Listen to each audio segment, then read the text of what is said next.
ទិដ្ឋាការមិនមែនផ្អាកគ្រប់ទិដ្ឋាការទេគឺផ្អាកទិដ្ឋាការតាមប្រភេទ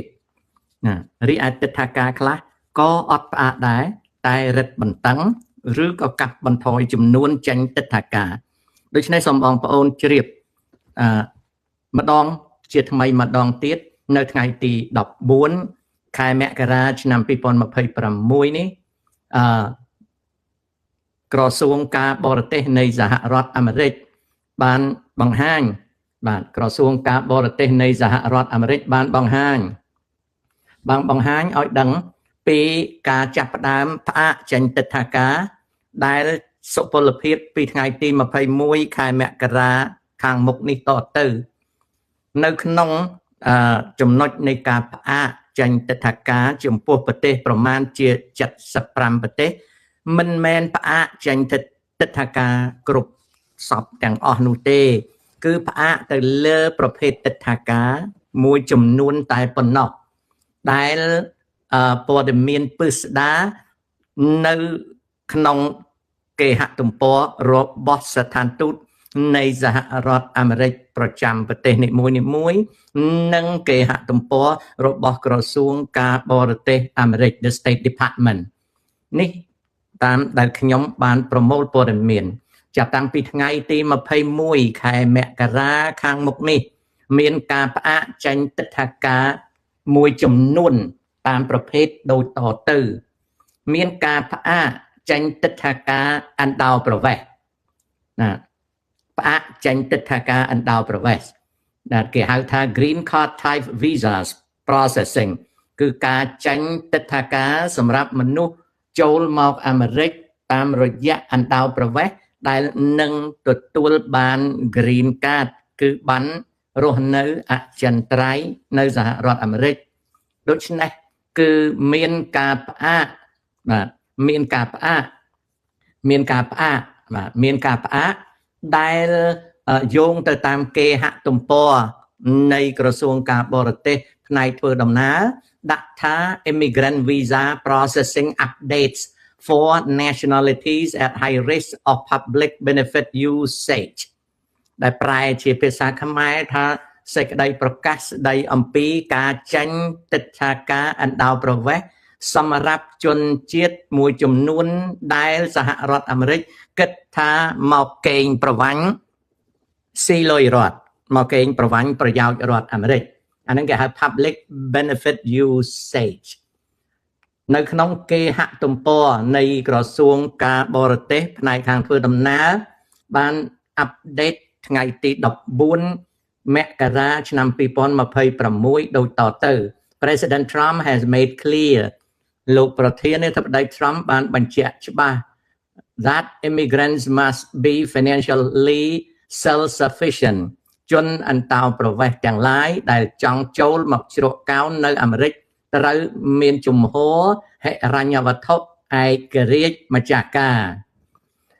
not be a financial burden to American មិនមកស៊ីលុយ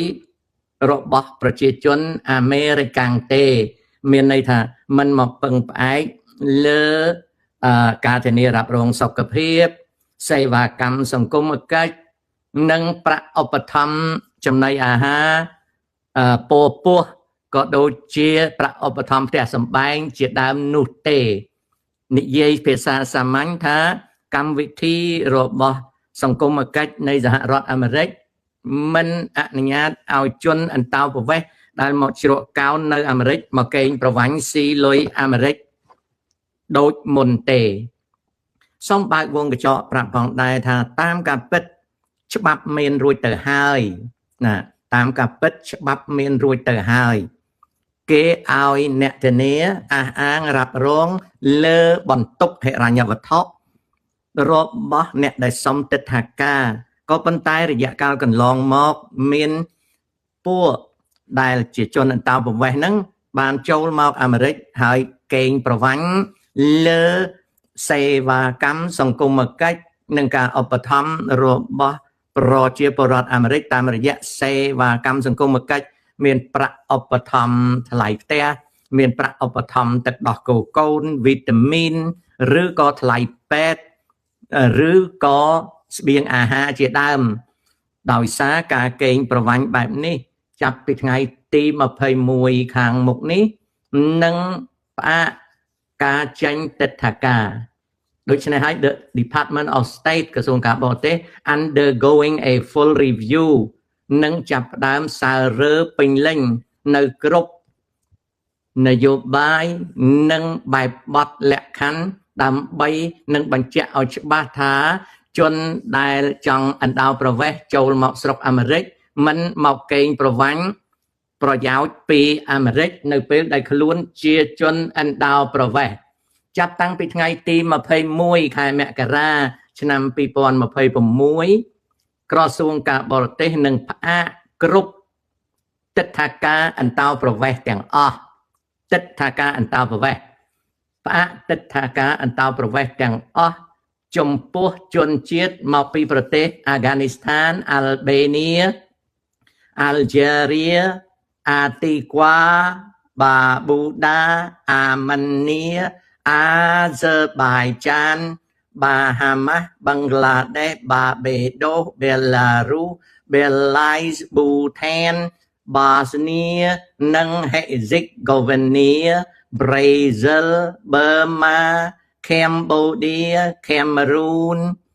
Cape Verde, Colombia, Cote d'Ivoire, Cuba, Democratic Republic of the Congo, Dominica, Egypt, Eritrea, Ethiopia, Fiji, the Gambia, Georgia, Ghana, Grenada, Guatemala, Guinea, Haiti, Iran, Iraq, Jamaica, Jordan, Kazakhstan, Kosovo, Kuwait,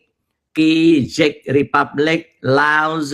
Lebanon, Liberia, Libya, Moldova, Mongolia, Montenegro, Morocco, Nepal, Nicaragua, Nigeria, North Macedonia, Pakistan, Republic of the Congo, Russia, Rwanda, St. Kitts and Nevis, St. Lucia, St. Vincent and the Grenadines, Senegal, Sierra Leone, Somalia, South Sudan, Sudan, Syria, Tanzania, Thailand, Togo, Tunisia, Uganda, Uruguay, Uzbekistan និង Yemen នេះគឺជាប្រទេសអញ្ចឹងវាមានជាប់កម្ពុជានៅក្នុងហ្នឹង Visa ទិដ្ឋាការអន្តោប្រវេសន៍ទាំងអស់ត្រូវផ្អាកទិដ្ឋាការអន្តោប្រវេសន៍ទាំងអស់ត្រូវផ្អាកដោយអត់មានពេលកំណត់ថាដល់ពេលណាទេសំណួរសួរដូចតទៅ What happened to my immigrant visa interview appointment តើបើខ្ញុំមានថ្ងៃណាត់ជួបសម្ភាសតើធ្វើដូចម្ដេចជនអន្តោប្រវេសន៍ដែលដាក់ពាក្យសុំចូលជ្រកកោនអាមេរិកដែលមានចែងនៅក្នុងបណ្ដាប្រទេសខាងលើនេះហើយណាមាននៅការណាត់ជួបដើម្បីធ្វើសម្ភាសគឺបន្តទទួលធ្វើសម្ភាសចង់បានសេចក្តីថាវិរៈយុទ្ធបើចៅមានណាត់ជួបថ្ងៃ26ធ្វើសម្ភាសអត់លុបចោលទេគឺគេទទួលធ្វើសម្ភាសស្ដាប់ឲ្យបានទេវិរៈយុទ្ធបើមាន interview appointment គឺអត់លុបចោលទេគឺវិរៈយុទ្ធ W3Z គឺការណាត់ជួបធ្វើសម្ភាសនៅដដែលលើកលែងការសម្ភាសគឺគេឲ្យប៉ុន្តែគេឲ្យសម្ភាសហើយបើគេអនុញ្ញាតឲ្យទិដ្ឋាការគេឲ្យបើគេមិនឲ្យទិដ្ឋាការគឺស្ថិតនៅក្នុងការផ្អាកអាស្រ័យទៅលើ consular របស់ស្ថានទូតណាអាហ្នឹងគឺទៅតាមនឹងអញ្ចឹងគឺថ្ងៃណាត់ជួបគេអត់លុបចោលទេហ្នឹងសំណួរទី1សំណួរទី2តើមានការលើកលែងឬទេណាតើមានការលើកលែងឬទេការលើកលែងមានមួយចំនួន ដែលគេអត់ប្រាប់ទេតែគេពិចារណាណាសំណួរទី3ណាបើនរណាមានវីសារួចហើយអ្នកដែលមានវីសាឬទិដ្ឋាការអ្នកដែលមានវីសាឬទិដ្ឋាការណាអ្នកដែលមានវីសាឬទិដ្ឋាការរួចហើយគេមិនប្រកាសលុបចោលទេគឺនៅប្រើបានសុពលភាពធម្មតាណាសំណួរមួយទៀតទិដ្ឋាការទេសចរប្រទេសកម្ពុជានិងថៃឡង់តើទិដ្ឋាការទេសចរនៅឲ្យឬទេចម្លើយថានៅឲ្យទិដ្ឋាការទេសចរគឺនៅចេញឲ្យលើកលែងតែទិដ្ឋាការអណ្ដោប្រវេសន៍នេះគឺជាណានេះគឺជាអ្វីដែលតកតងនឹងការប្រែប្រួលរបស់សហរដ្ឋអាមេរិកអញ្ចឹងបញ្ជាក់សារជាថ្មីចាប់ពីថ្ងៃទី21ខែមករាសុពលភាពចាប់ដំណើរការគឺស្ថានទូតនិងកុងស៊ុលសហរដ្ឋអាមេរិកផ្អាកចេញទិដ្ឋាការអណ្ដោប្រវេសន៍ឲ្យអ្នកសុំទិដ្ឋាការជាពិសេសបំផុតគឺនរណាដែលត្រូវបានទិដ្ឋាការដូចជាទិដ្ឋាការប្រពន្ធប្តីទិដ្ឋាការកូនទិដ្ឋាការម្ដាយឪពុកជាដើមលក្ខនឹងលក្ខឬក៏ទិដ្ឋាការគូដណ្ដឹងដែលត្រូវបញ្ជាក់ឲ្យច្បាស់មុននឹងគេឲ្យចូលមកសហរដ្ឋអាមេរិកពីព្រោះគោលដៅដែលគេធ្វើនេះលុបបំបាត់ចោលការកេងប្រវ័ញ្ចស៊ីប្រយោជន៍រដ្ឋអាមេរិកណាចំណែកឯ tourist និង visitor visa ដែលជា non immigrant visa នៅណានៅចេញឲ្យដដែលនៅចេញឲ្យដដែលតែគេមើលទី1មនុស្សមានផ្ទៃពោះប្រហែលជាគេអត់ឲ្យមកទេគេខ្លាចមកហើយមកកើតកូននៅលើដៃគេខាតលុយគេអាហ្នឹងខ្ញុំកាន់តែប្រាប់ថែមឯណាបន្ទាប់មកទៀតគេប្រហែលជាតម្រូវមើលមុខមើលមាត់ថែមទៀតថាតើមនុស្សហ្នឹងវាត្រុតត្រោមឬយ៉ាងណាអាហ្នឹងគេមិនប្រាប់ទេប៉ុន្តែគេនឹងតាមមើលឧទាហរណ៍ថាមនុស្សខ្លះសុំ tourist visa visitor visa ដើម្បីមកវះបេះដូងនៅលើដៃគេជាដើមលក្ខនឹងលក្ខវះកលៀនវះអីណាហើយអត់ចាញ់លុយយកបន្ទុកហ្នឹងធ្លាក់ទៅលើគេអាហ្នឹងគេប្រយ័ត្នអាហ្នឹងខ្ញុំប្រាប់បន្ថែមទេគេអត់និយាយអញ្ចឹងទេណាអាហ្នឹងគឺដូច្នេះនឹងជាចំណុចបន្ទាប់មកទៀតការដែលមានការណាត់ជួបសម្រាប់សម្ភាសគឺអត់លុបចោលទេនៅធ្វើសម្ភាសបន្ទាប់មកទៀតណាអ្នកដែលកាន់ទិដ្ឋាការអ្នកដែលកាន់ទិដ្ឋាការណាអ្នកដែលកាន់ទិដ្ឋាការហើយទិដ្ឋាការនោះចាញ់រួចហើយមានន័យថាគេចាញ់ទិដ្ឋាការហើយយើងមិនទាន់មកអាមេរិកគឺមកបានគេអត់លុបវាចោលទេទិដ្ឋាការអន្តោប្រវេសន៍ណាឧទាហរណ៍យើងធ្វើសម្ភាសជាប់ហើយយើងជាគូដណ្ដឹងយើងជាប្រពន្ធជាប្តីជាកូនជាឪពុកម្ដាយយើងបានទទួលទិដ្ឋាការហើយគេអត់លុបចោលទេណា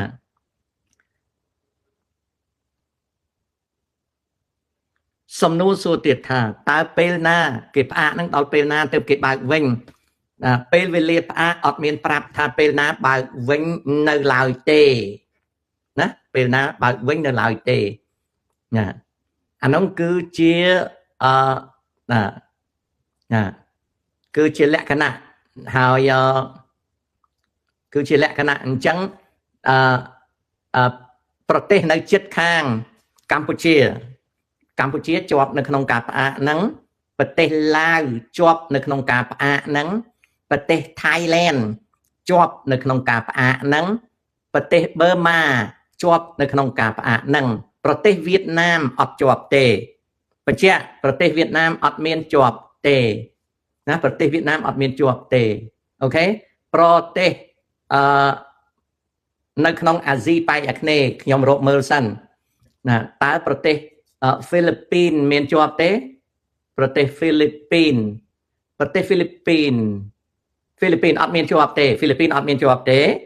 ណាប្រទេសហ្វីលីពីនអត់មានជាប់ទេប្រទេសម៉ាឡេស៊ីអត់ជាប់ទេម៉ាឡេស៊ីអត់មានជាប់ទេឥណ្ឌូនេស៊ីអត់ជាប់ទេណាអញ្ចឹងហ្វីលីពីនឥណ្ឌូនេស៊ីអត់ជាប់ទេម៉ាឡេស៊ីអត់ជាប់ទេ Singapore អត់ជាប់ទេណា Brunei ឬ Brunei អត់ជាប់ទេណា Brunei ឬ Brunei អត់ជាប់ទេ Timor Leste អត់ជាប់ទេ Timor Leste អត់ជាប់ទេ Vietnam អត់ជាប់ទេណា Vietnam អត់ជាប់ទេអញ្ចឹងប្រទេស Philippines Indonesia Malaysia Singapore Brunei Timor Leste អត់ជាប់ទេនៅប្រទេសណាទៀត Vietnam ណាអត់ជាប់ទេអញ្ចឹងនៅអាស៊ានជាប់ប្រទេស3កម្ពុជាឡាវនិង Thailand អាស៊ានជាប់ប្រទេស3 11នឹងដូចជាជាប់តែ3ទេជាប់តែ3ទេណា11នឹងជាប់តែ3ទេអញ្ចឹង Timor អូខេ Philippines អូខេ Indonesia អូខេ Malaysia អូខេBrunei អូខេ Singapore អូខេVietnam អូខេមិននៅប្រទេសណាខ្ញុំភ្លេចដូចអត់មានទេអញ្ចឹងហ៎មានតែប៉ុណ្្នឹងទេហ្នឹងហើយមានភូមិមួយទៀតអញ្ចឹង4ប្រទេសអញ្ចឹង3ប្រទេសតាភូមិ Thailand 4ប្រទេសទៅហើយអញ្ចឹង11មាន7ប្រទេសអត់ជាប់ទេគឺជាប់ឡាវជាប់បឺម៉ាជាប់ថៃជាប់កម្ពុជា4ហើយប្រទេសដែលអត់ជាប់ Philippines Indonesia Malaysia Singapore Brunei Timor Leste Vietnam អត់ជាប់ទេណាអញ្ចឹងគឺអត់ជាប់ទេចំណែកឯប្រទេសកុងហ្គោទាំងពីរជាប់ទាំងពីរកុងហ្គោទាំងពីរជាប់ទាំងពីរណា The Republic of Congo ក៏ជាប់ណាក៏ជាប់Democratic Republic of Congo ក៏ជាប់ប្រទេសកុងហ្គោទាំងពីរជាប់ទាំងពីរអូខេជាប់ទាំងពីរណាអាហ្នឹងគឺគូសបញ្ជាក់នឹងប៉ុណ្ណឹងបាទនេះគឺជាការតាក់ទងនឹងទិដ្ឋាការបាទណានេះគឺជាការតាក់ទងនឹងទិដ្ឋាការណាបងប្អូននឹងអញ្ចឹងជូនព័ត៌មានប៉ុណ្ណឹងណាបញ្ជាក់ម្ដងទៀតគឺ tourist និង visitor visa អត់បាត់ទេ student visa អត់បាត់ទេទិដ្ឋាការណា working visa អត់បាត់ទេចំពោះកម្ពុជានិយាយម្ដងទៀតកម្ពុជាទេសចរណាទេសចរនឹងមកលេងបងប្អូនម៉ែឪមិត្តភ័ក្តិអត់បាត់ទេកូនសិស្សអត់បាត់ទេមកធ្វើការអត់បាត់ទេស្អីដែលបាត់ណាស្អីដែលបាត់គឺបាត់ណាគឺបាត់តែណាគឺបាត់តែហ្សាលីកុំឈួតគេអត់មានយកសាសនាមកធ្វើជានេះទេឈប់ឈួតណាដល់ឆ្លាតពេកចាក់ការឈួតណាស៊ីឡាណាការឈួតអូមកពីយើងកាន់ពុទ្ធសាសនាហើយចុះស្រុកចាមមិនក៏គេមិនបាត់ស្រុកដែលកាន់សាសនាអ៊ីស្លាមជ្រុលនិយមទៅបោកក្បាយទៅស្រុកគេមិនក៏គេមិនបាត់ដូច្នេះកុំឈួតតែឈួតខ្លាំងពេកហ្នឹងអាហ្នឹងគេហៅចេះហួសស្រុកខ្មែរយើងច្រើនចេះហួសអញ្ចឹងហើយបានកម្មណាពីព្រោះដល់ឈួតហួសទៅកម្មតាមតនមកពីអីមកពីអាហ្នឹងហើយតែគេហៅថាមច្ឆាទិដ្ឋិការយល់ឃើញអាក្រក់គេអត់បានធ្វើអាក្រក់ទេគេប្រាប់ហើយថាយើងសុំទៅនៅស្រុកគេជួនកាលទៅដល់វះបេះដូងជួនកាលយើងធ្វើกระดาษថាធានារ៉ាប់រងទីបំផុតណាអាហ្នឹងហើយដែលយើងចេះច្រើនពេកដល់ចេះច្រើនពេកចាប់ដើមឈួតអញ្ចឹងកុំឈួតខ្ញុំប្រាប់ត្រង់កុំឈួតតែឈួតច្រើនពេកនៅក្រោមហ៊ុនសែនរហូតណាងាកផ្ទះងាកវាយងើបមួយវាយមួយព្រោះឆ្លាតពេកខ្ញុំណាកុំឆ្លាតពេកជឿអាឆែតមកក្តីហើយដូចនៅ TikTok ចឹងគេកំពុងតែtroll រឿងព្រះសង្ឃពុទ្ធសាសនាដើរធម្មយាត្រាដើម្បីសន្តិភាពហើយគេកំពុងតែរិះគន់ដល់ church មួយនៅរដ្ឋ Georgia ឬក៏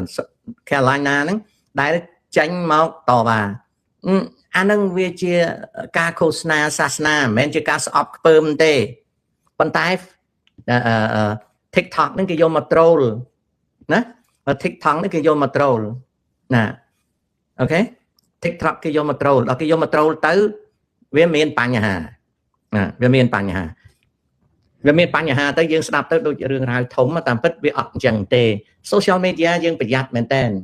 អញ្ចឹងត្រឡប់មកវិញទិដ្ឋាការទាំងអស់អត់មានផ្អាកទេលើកលែងតែទិដ្ឋាការអណ្ដោលប្រវេស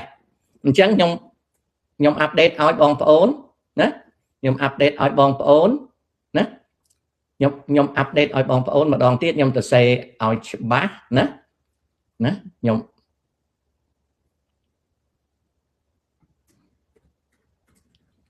អាមេរិកផ្អាកចេញទិដ្ឋាការអណ្ដោលទៅសេមចេញ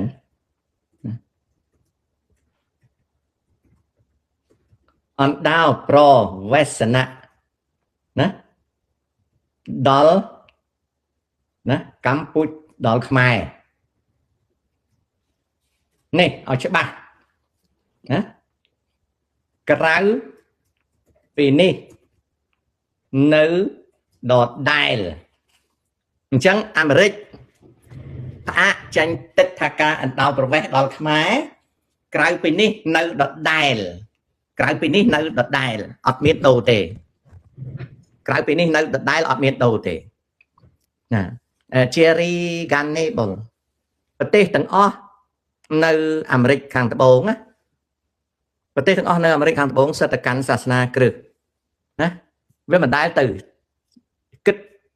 ស្គួតអីណាថាឲ្យតែប្រទេសនឹងកាន់ពុទ្ធសាសនាគេមិនឲ្យចូលអីជាអាណិតឃើញឧទាហរណ៍អាម៉ានីក៏មានកាន់សាសនាគ្រីស្ទណាអាទីហ្គាណាឲ្យចុះបឹងឡាដេសកាន់សាសនាអ៊ីស្លាមផងមិនគេឲ្យចូលណាបាបេដូសាសនាគ្រីស្ទបេឡារុសក៏គ្រីស្ទណាឲ្យចុះប៊ូតានសាសនាពុទ្ធណាបូស្នីអ៊ីស្លាមណាប្រេស៊ីលគ្រិស្តអូខេកាមេរូនក៏គ្រិស្តខេបវែកដេក៏គ្រិស្តកូលដឺវ៉ាមិនគ្រិស្តទេហីណាកុងហ្គោមិនគ្រិស្តទេដូមីនីកាមិនគ្រិស្តទេហីអ៊ីជីបនោះអ៊ីស្លាមអ៊ីរ៉ាត្រៀគ្រិស្តហ្គាំប៊ីគ្រិស្តយ៉ូជាមិនគ្រិស្តទេណាហ្គាណាមិនគ្រិស្តទេក្រេណាដាមិនគ្រិស្តទេគាត់តេម៉ាឡាណាគេកាន់ពុទ្ធសាសនានោះដូច្នេះយើងចេះតែអកតេណាយើងអកតេហ្នឹងឲ្យបានកម្មយើងរស់តែនៅក្រោមបាតជើងងួនសែន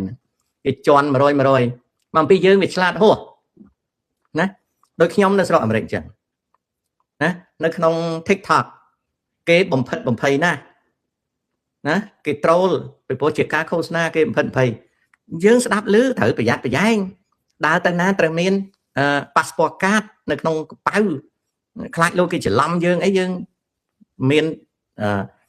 បានបើកបរត្រឹមត្រូវមិនបន្លំយើងមាន passport card នៅជាប់នឹងខ្លួនហើយយើងប្រាប់កូនប្រាប់ចៅយើងកន្លែងណាដែលមិនត្រូវចំណាយពេលទៅយើងកុំទៅណាមួយទៅយើងត្រូវដឹងរដ្ឋយើងរស់នៅតើរដ្ឋយើងរស់នៅហ្នឹងរដ្ឋហ្នឹងគេនយោបាយអីពីព្រោះគេកំពុងតែច្បោកច្បល់យើងត្រូវប្រយ័ត្នណាយើងត្រូវប្រយ័ត្នreal ID driver license ហ្នឹងវាល្អហើយប៉ុន្តែបើមាន passport card ទៅជាមួយទៅវាបាន2ណាវាបាន2អាហ្នឹងជាគំនិតខ្ញុំទេណាកុំជឿខ្ញុំគិតខ្លួនឯងទៅមាន1បើចុះបើវាមាន2มันវារឹងប៉ឹងទេអាហ្នឹងអញ្ចឹងបាទហ្នឹងគឺគេគិតអញ្ចឹងខ្ញុំបញ្ជាក់ទៅទៀតណារឿងទិដ្ឋាការនេះគឺ visitor ហើយនឹង tourist visa work visa student visa អត់មានអីទេសំខាន់គឺ green card visa ហ្នឹងវាមានភរិយាមានប្តីមានប្រពន្ធមានម៉ែមានឪមានកូនឬក៏គូដណ្ដឹងតាមខ្ញុំគិតទៅគូដណ្ដឹងហ្នឹងក៏គេអញ្ចឹងដែរគឺអ្នកដែលសុំទិដ្ឋាការហ្នឹងអ្នកដែលធានាហ្នឹងត្រូវបំពេញ affidavit of financial support អាហ្នឹងអញ្ចឹងបាទហ្នឹងអញ្ចឹងហ្នឹងខ្ញុំជម្រាបប៉ុណ្ណឹងបាទ